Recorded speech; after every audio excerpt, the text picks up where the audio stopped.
Hi, my name is Steve. I wanted to show a video of how I installed this Greatmats floor and about the trials and tribulations I had. And it was a great decision I made. There's a few things I didn't do.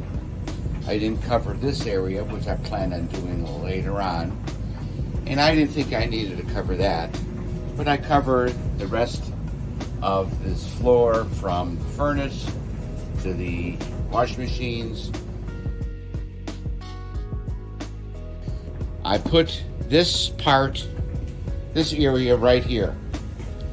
I pulled it out this way and worked this way, and guess what? I came up to a problem right here because I had a shift down to here. It was my mistake.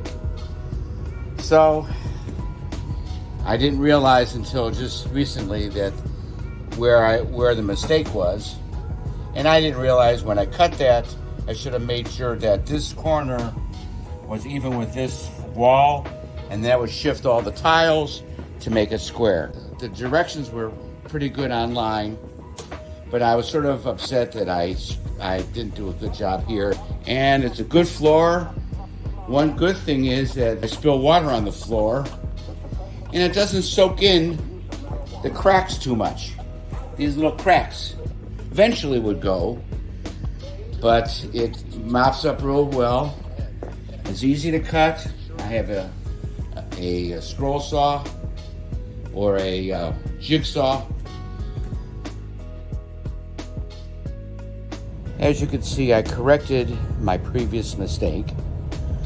I took out the piece, the 8 tiles that had caulking line in here, and I put all the tiles back the way they were, and everything was squared off.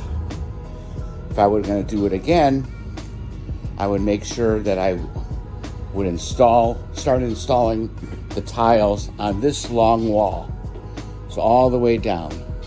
Then work my way back this way, so everything would be squared off. Thank you very much. Have a good day. Hopefully you can learn from my mistakes.